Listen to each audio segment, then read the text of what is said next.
Classification of Pisces, Pisces का मतलब क्या होता है, फिशेस, ठीक है ना, फिश को हम पाइसेस कहते हैं। बहुत सारे साइंटिस्ट आए, बहुत सारे बायोलॉजिस्ट आए जिन्होंने बहुत डिफरेंट काइंड्स की क्लासिफिकेशन दी, लेकिन एक्सेप्टेबल सिर्फ जो रोमर की क्लासिफिकेशन थी, रोमर ने 1959 में जो क्लासिफिकेशन दी थी वही एक्सेप्ट हुई, ठीक है ना। जो रोमर ने 1959 में क्लासिफिकेशन दी थी वो एक्सेप्टेबल क्लासिफिकेशन है। तो जब भी आपको पाइसेस की क्लासिफिकेशन पढ़नी हो तो जो रोमर है, रोमर की क्लासिफिकेशन आपको पढ़नी पड़ेगी। और इसमें जो रोमर है इसने 5 क्लासेस दी हुई हैं, ठीक है ना। और पहले जो बहुत से साइंटिस्ट आए हैं उन्होंने 7 क्लासेस दी थी, लेकिन जो ये रोमर थे, रोमर ने सिर्फ और सिर्फ 5 क्लासेस दी हैं, ठीक है ना। अब आप कहोगे कि और बहुत सारे साइंटिस्ट कौन थे जिन्होंने बहुत सारी क्लासिफिकेशन दी। देखिए, जिस तरह से रोमर है इस तरह से बिर्ज था, BERG, बिर्ज, बिर्ज ने भी क्लासिफिकेशन दी थी, ठीक है ना। बिर्ज बिर्ज की भी पहले जो क्लासिफिकेशन थी उसने दी थी 1940 में। 1959 तक बिर्ज की क्लासिफिकेशन चल रही थी। उसके बाद रोमर आए, रोमर ने क्लासिफिकेशन दी। रोमर के बाद भी बहुत सारे आए, जिस तरह से नेल्सन आया, ग्रीनवुड आया, और बिक्टन आया, एरमबोर्ग आया, ठीक है ना। इस तरह से बहुत सारे साइंटिस्ट थे जो यहाँ पे आए जिन्होंने क्लासिफिकेशन दी, पाइसेस पे काम किया। लेकिन सबसे जो एक्सेप्टेबल क्लासिफिकेशन है वो कौन सी है, रोमर की। रोमर ने क्या कहा, जो पाइसेस है, पाइसेस के अंदर उसने 5 क्लासेस दे दी। पहली क्लास को बोला एंकेंथोडी, दूसरी का नाम है कोकोस्टाई, तीसरी का नाम है पिट्रीचाइटस, चौथी का नाम है कॉन्ट्रीचाइटस और पांचवी का नाम है ओस्टियोचाइटस, ठीक है। ये पांच क्लास किसने दी थी, रोमर ने। और रोमर ने ये भी कहा कि जो एंकेंथोडी, कोकोस्टाई और पिट्रीचाइटस है ये आती हैं प्लेकोडोम के अंदर। किसके अंदर आती हैं, प्लेकोडोम्स, जो कि आज पूरी तरह से एक्सटेंट हो चुकी है, ठीक है ना। जो प्लेकोडोम है ये आज पूरी तरह से एक्सटेंट हो चुकी है। तो ये प्लेकोडोम्स के अंदर क्या कौन सी आती हैं, ये 3 क्लासेस आती हैं, एंकेंथोडी, कोकोस्टाई और पिट्रीचाइटस, ठीक है ना। ये जो 3 क्लासेस हैं ये किसके अंदर आती हैं, प्लेकोडोम्स के अंदर। आज जो है 2 क्लासेस, जो एक है कॉन्ट्रीचाइटस, दूसरा है ओस्टियोचाइटस। कॉन्ट्रीचाइटस का मतलब होता है इलाज्मो ब्रांचेस फिशेस और ओस्टियोचाइटस का मतलब होता है बोनी फिशेस। तो अगर हम बात करें कॉन्ट्रीचाइटस की, कॉन्ट्रीचाइटस के अंदर आप देखोगे इलाज्मो ब्रांची और होलोसिफाली, ठीक है ना। एक देखोगे इलाज्मो ब्रांच और दूसरी कौन सी देखोगे, होलोसिफाली, ठीक है ना। इलाज्मो ब्रांची और होलोसिफाली। उसके बाद अगर आप देखोगे ओस्टियोचाइटस की, ओस्टियोचाइटस के अंदर कौन सी आती हैं, देखिए ओस्टियोचाइटस के अंदर आती है सर्कोपिटर्जी, एक्टिनोपिटर्जी, और सर्कोपिटर्जी के अंदर आप पढ़ोगे क्रासोपिटर्जी और डिप्नॉय, ये 2 पढ़नी है। और एक्टिनोट्राइजी के अंदर हमें बहुत सारे ऑर्डर जो हैं वो देखने हैं, ठीक है ना। ये है पाइसेस की क्लासिफिकेशन जो कि एक्सेप्टेबल है, जो एग्जाम में आती है और हमें यही लिखनी है, ठीक है ना। एग्जाम में क्लासिफिकेशन अगर आती है तो क्लासिफिकेशन के अंदर हमें इसी क्लासिफिकेशन को पढ़ना है क्योंकि यही एक्सेप्टेबल है, ओके। यहाँ पे हमें एक चीज और समझनी होगी, जो ये ओस्टियोचाइटस है ना, इसके अंदर मैंने लिखा है ये सार्कोपिटर्जी और एक्टिनोपिटर्जी। आपको क्या पता है ये क्या होता है, एक्टिनोपिटर्जी इसकी सब क्लास है और एक्टिनोपिटर्जी भी इसकी सब क्लास है। अब क्या है, ये सार्कोपिटर्जी जो है इसके अंदर आती है रे फिनिड फिशेस। कौन सी आती हैं, रे फिनिड फिशेस। और सर्कोपिटर्जी की अगर हम बात करें, सॉरी, एक्टिनोटर्जी के अंदर आती हैं रे फिनिड फिशेस और सर्कोपिटर्जी के अंदर आती है लोब फिनिड फिशेस। यहाँ पे आती है लोब फिनिड फिशेस, यहाँ पे कौन सी आती हैं, रे फिनिड फिशेस। अब जो इसके अंदर जो क्रासोपिटर्जी और डिप्नोई है, ये क्या है? ये दोनों सुपर ऑर्डर आते हैं, ठीक है ना। क्रासोपिटर्जी भी सुपर ऑर्डर में आता है, डिप्नोई भी सुपर ऑर्डर में आता है, लेकिन ये आता किसके अंदर है? ये आप देख सकते हैं ओस्टियोचैरिस के अंदर आता है। तो हम आगे से पढ़ेंगे कि एलाज्मोब्रांच क्या होते हैं, होलोसिपाली क्या होते हैं, इसके अंदर कौन कौन से ऑर्डर हैं, पूरा हम डिसिप्लिन के साथ आगे जाएंगे, ठीक है ना। तो जो यहाँ तक पढ़ा है, यहाँ तक आपको लिखना पड़ेगा, याद करना पड़ेगा। तो बिल्कुल तब जाके आपको जो जो मार्क्स आएंगे क्लासिफिकेशन बेस्ड पे, तभी आएंगे जब आप बिल्कुल डिसिप्लिन के साथ लिखोगे। तो नेक्स्ट देखते हैं हम इलाज्मो ब्रांच जो है ये क्या होती हैं और होलोसिपालिस क्या होते हैं। ओके, अगर हम देखें इलाज्मो ब्रांच के अंदर कौन कौन से ऑर्डर हैं, आप देख सकते हैं लैमिनिफॉर्म्स, ओरिक्टोलोबिफॉर्म्स,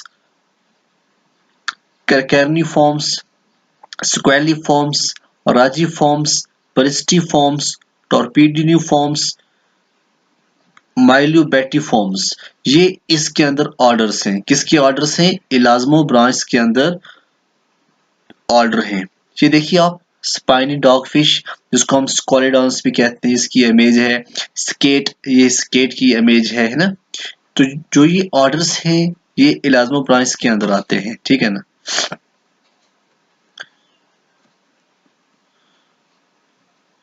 उसके बाद सबसे पहले आप देखो ऑर्डर जो है लेमनीफॉर्म्स। ऑर्डर लेमनीफॉर्म्स के अंदर मैक्रल शॉक्स जो हैं, सेंट टाइगर शॉक है, बेस्किंग, मेगामाउथ, मैको, ग्रेट वाइट, थ्रेशर शॉक, ये तमाम किसके अंदर आती हैं? ये ऑर्डर लेमनीफॉर्म्स के अंदर आती हैं। ये है सेंट टाइगर, ये देखो, ये है सेंट टाइगर। सेंट टाइगर किसके अंदर आती है? ये ऑर्डर लेमनीफॉर्म्स, ये लेमनीफॉर्म्स के अंदर आती है सेंट टाइगर। अब आप इसकी शेप देख सकते हैं। पहले मैं आपको कुछ इमेज दिखाऊंगा, उसके बाद हम इसके पूरी तरह से कैरेक्टर पढ़ेंगे, ठीक है। ये देखिए सेंट टाइगर। सेंट टाइगर जो है ये कैनिबल विविपोरस है। To young 9 to 12th month gestation के जो पीरियड होता है। न्यूट्रल बयांसी, जो gulps air and fill stomach, और कॉम्प्लेक्स इसका बिहेवियर होता है, वेल्नरेबल है, ठीक है ना। ये इसके करेक्टर्स हैं। बास्किंग शॉक की अगर हम बात करें, ये इलोंगेटेड गिल्स रैकर्स होते हैं इसके ऊपर, ठीक है ना। और ये 14 मीटर 49 फुट इसकी लेंथ होती है। देखिए आप, इसकी टीथ देखिए अपर जा, ये इसकी गिल और देखिए, इसकी टीथ देखिए लोअर जा, किस तरह से दिखती है बास्किंग शॉक, देखिए। फिर है मेगा माउथ। मेगा माउथ देख सकते हैं आप, मेगा माउथ कैसी है, बिल्कुल मैगिस्मा पेलेगियोस का जो है डिस्कवर हुई थी 1976 में। ये डीप वाटर के अंदर रहती है। इसका भी जो माउथ बड़ा लार्ज होता है, फिल्टर फीड होती है ये। Mouth is lined with 4 to fours to attract prey. इसके माउथ के अंदर 4 टू 4 फोर्स पेड़ होते हैं जहां से ये अट्रैक्ट करती है। मैको देखो, मैको कैसी है, fastest shock in the world. जो मैको है ये फास्टेस्ट शॉक है वर्ल्ड के अंदर। ग्रेट व्हाइट शॉक की अगर हम बात करें, देखिए efficient predator, warm blooded, highly migratory, ये देखिए कितनी प्यारी है ना। ग्रेट व्हाइट शॉक, इसकी जांच देखिए। थ्रेशर शॉक देखिए, थ्रेशर शॉक किस तरह दिखाई देती है, ठीक है। नेक्स्ट ऑर्डर जो है ओरेक्टोलोबिफॉर्म्स, इसके अंदर क्या आती है? नर्स शॉक आती है, जो प्रोसेस करती है long tactile and chemosensory barbels. Shallow water के अंदर ये रहती है, बेंथिक डिविलर होती है, क्रशिंग फीडर है, सक्शन है, ठीक है। वेल शॉक, ये सब ये भी बड़ी होती है, मच्छी होती है, बहुत बड़ी मछली होती है ये, 60 फीट होती है ये प्लैंकटन फीडर है, ठीक है। प्लैंकटन्स किसको बोलते हैं, पढ़ा है आपने? जो प्लांट्स होते हैं ना छोटे छोटे पानी के अंदर, उसको हम बोलते हैं प्लैंकटन्स। 300 यू पप्स देखिए, कितनी प्यारी है ना। उसके बाद है ऑर्डर कैक्निनिफॉर्म्स। इसके अंदर ग्रोन शॉक्स आती हैं, रिक्यूम शॉक्स है, जैसा बुल है, white tip, ref, tiger and blue, hammerhead, ये किसके अंदर आती हैं? कैक्निनिफॉर्म्स के अंदर आती हैं। हैमरहेड शॉक ये है, कितनी प्यारी है, देखो ये आप देख सकते हैं। इंक्रीज पेरिफेरल विजन है, increase surface area for ampullae, cephalofoils lift, ये देखिए। ये जो करेक्टरिस्टिक हैं इलाज़्मो ब्रांच के जो करेक्टरिस्टिक हैं वो क्या होते हैं, ठीक है ना। देखिए जो है ना इलाज़्मो ब्रांचेस, इसमें ये होता है, आपको मैं बताता चलूँ, जो इलाज़्मो है ना, इलाज़्मो का जो मतलब होता है विदाउट कवरिंग, और ब्रांच का मतलब क्या होता है, गिल्स। दैट मीन्स यहाँ से आपको ये पता चलता है कि ये वो मछलियाँ होती हैं, ये वो फिशेस होती हैं जिनकी जो ये गिल्स होते हैं, गिल्स की कवरिंग नहीं होती है। दैट मीन्स इनके अंदर जो अपुरक्यूलम है वो प्रेजेंट नहीं होता है। ओके, तो स्केलेटन जो होता है इसका, जब हम स्केलेटन की अगर हम बात करें, जो ये कार्टिलेजिनस होता है, ठीक है ना, ये बोनी नहीं होता है, और 5 to 7 गिल्स ओपनिंग होती हैं हर साइड में, और rigid dorsal fins and spines if present. इनका जो अगर प्रेजेंट हुए ये डोर्सल फिन्स इसके अंदर प्रेजेंट होता है, वो रिजिड टाइप का होता है। स्पाइरकल्स टू एड इन ब्रीथिंग, स्पाइरकल्स जो है वो भी हेल्प करता है इनको ब्रीदिंग में। ओके, ये आप देख सकते हैं बिल्कुल जस्ट बिहाइंड द आईज जो है यहाँ पे स्पाइरकल्स प्रेजेंट है, देख सकते हैं ना, और ये पेयर होता है बिल्कुल जो आईज है आईज के साथ में है, ठीक है। ये क्या करता है, ये अलाउ करता है to draw oxygenated water in from above without having to bring in the through the gills. Okay ना, तो द स्पाइरकल्स जो है open into the fish mouth where water is passed over its gills for gas exchange and out of the body. Spiracles aid fish in breathing even when they are lying on the ocean's bottom or when they are buried in the sand. Okay, ये है spiracles. Okay, तो एलास्मोब्लास्ट के अंदर placoid scales जो है वो present होते हैं। तो आपको पता है प्लेकॉइड स्केल्स क्या होते हैं? इसको हम डेंटिकल्स भी बोलते हैं। क्यों? ये स्पाइनी होते हैं, टूथ लाइक प्रोजेक्शन होते हैं, जो सिर्फ और सिर्फ कार्टिलेजिनस फिश के अंदर दिखाई देते हैं। मैं आपको दिखाता हूँ एक इमेज, आप देख सकते हैं कि किस तरह से जो प्लेकॉइड स्केल्स हैं वो किस तरह से होते हैं, कैसे होते हैं। ये देख लो, ये इसकी शेप है, जो आप बिल्कुल आप देख सकते हैं कि ये स्पाइनी है या नहीं है, ये टूथ लाइक है या नहीं है। ऐसे स्केल्स होते हैं किसके ऊपर, जो ये इलास्मोब्लास्ट फिशेस होती हैं। Okay, the upper jaw of elasmobranch is not fused to their skull. ये भी इसका कैरेक्टर है, जो उसका अपर जॉ होता है ना, वो स्कल के साथ फ्यूज नहीं होता है। देखिए आपको मैं दिखाता हूँ, ये देखिए, ये आप देख सकते हैं ना, ये है इलास्मोब्लास्ट के अंदर, आप पूरा से देख सकते हैं स्कल जो है ना, ये पूरा यहाँ से आपको समझ में आ जाएगा, ठीक है ना। ये ब्रेन के साथ इसका कोई कनेक्शन, डायरेक्ट कनेक्शन नहीं है। अभी हमने पढ़ा ना, ये देखो है, कहीं आपको दिखाई दे रहा है? इसका अलग है टोटली, ये अलग है बिल्कुल। तो जो इलास्मोब्लास्ट होती है have several rows of teeth which are continuously replaced. बहुत सारे टीथ होते हैं, ठीक है ना, रोज होती है टीथ की, जो हमेशा रिप्लेस भी होती रहती हैं। देखिए ये जो इमेज है ना, ये देखो कुछ इस तरह से टीथ्स होते हैं किसके अंदर, इलास्मोब्लास्ट फिशेस के अंदर। बहुत सारी फिशेस ऐसी होती हैं और इस तरह से कुछ टीथ्स प्रेजेंट होते हैं, और ये रिप्लेस भी होते हैं। Okay, they don't have swim bladders, but instead their large livers are full of oil to provide buoyancy. इनके अंदर स्विम ब्लैडर्स नहीं होते हैं, लेकिन इनके अंदर बड़े बड़े लिवर्स पाए जाते हैं, जो ऑयल से भरे हुए होते हैं, जो बयांसी प्रोवाइड करते हैं। बयांसी क्या होता है, आपको पता है बयांसी क्या होता है? तैरने की, समझ लो ऐसी काबिलियत जो तैरने के लिए, बयांसी का मतलब ये होना कि तैरने के लिए जो क्या होता है, तैरने के लिए किसी चीज की काबिलियत या रुझान जो होता है ना, उसको हम बयांसी कहते हैं। तो ये है। उसके बाद नेक्स्ट, जो इलास्मोब्लास्ट होती हैं ये रिप्रोड्यूस करती हैं sexually with internal fertilisation and either bears live young और ले एग्स।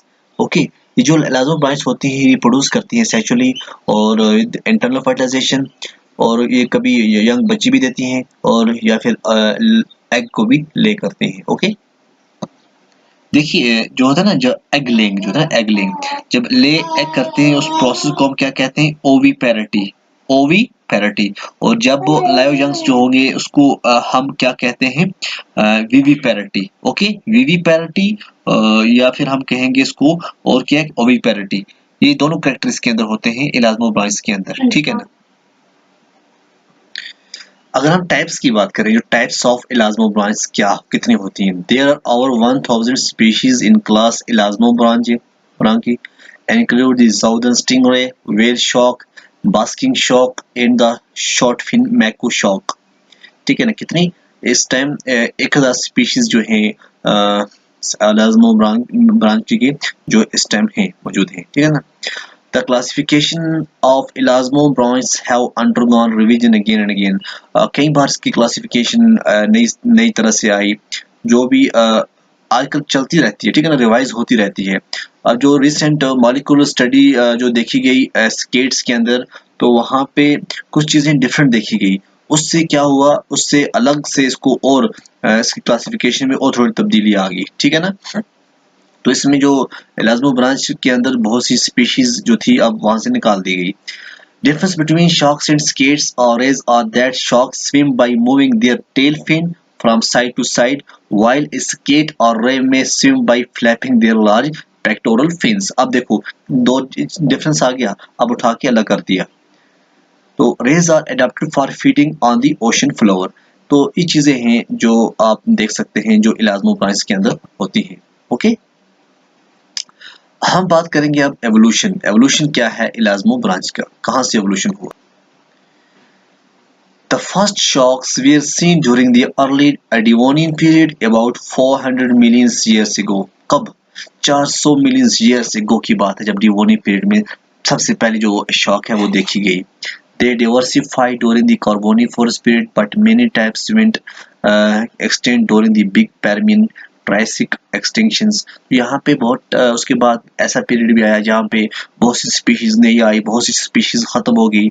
तो यहाँ से हम देखेंगे आगे हम आपको बताएंगे कि किस तरह से इसकी जो स्पीशीज हैं, कौन कौन सी स्पीशीज अभी हैं, हम क्लासिफाई करेंगे नेक्स्ट स्लाइड के अंदर। ओके,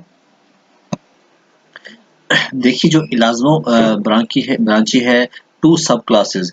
इसमें एक सिलाची आता है और होलोसिफाली, ये दो क्या है, सब क्लासेस हैं। ऑर्डर स्क्वालिफॉर्म्स और राजिफॉर्म्स, एग्जांपल आप देख सकते हैं, सिलाची की शॉक्स आता है, राजिफॉर्म्स में स्केट्स आते हैं और होलोसिफाली में और रेड फिशेस आती हैं। ओके, अगर हम सब क्लास सिलाची की बात करें, सिलाची उसका मतलब होता है शॉक्स, ठीक है ना। मल्टीपल गिल स्लिट्स जो होते हैं on other side protected by second flaps. Spiracle behind each eye ये भी प्रेजेंट होता है, और जो क्लोका है वो भी इसके अंदर प्रेजेंट होता है। आर्डर स्क्वालिफॉर्म्स प्लूरोट्रिमेटा की अगर हम बात करें, प्लूरो का मतलब होता है लैटरल, ट्रिमा का मतलब होता है ओपनिंग। दैट मीन्स वो फिशेस जिनके जो ओपनिंग होती है वो लैटरल साइड में होती है, उसको हम कहते हैं प्लूरोट्रिमेट्स। ओके, गिल स्लिट्स जो होते हैं ये भी लैटरल साइड में होते हैं। पेक्टोरल फिन्स जो हैं ये मॉडरेट होते हैं, और हेटेरो सर्कल जो टेल होती है ये प्रेजेंट होती है। इसकी एग्जांपल्स क्या आती है, स्क्वालिडॉन आती है, किलोकलियम आती है, रेनोडॉन आती है, इसकी एग्जांपल आती है किसके अंदर, जो आर्डर स्क्वालिफॉर्म्स हैं प्लूरोट्रिमेटा के अंदर।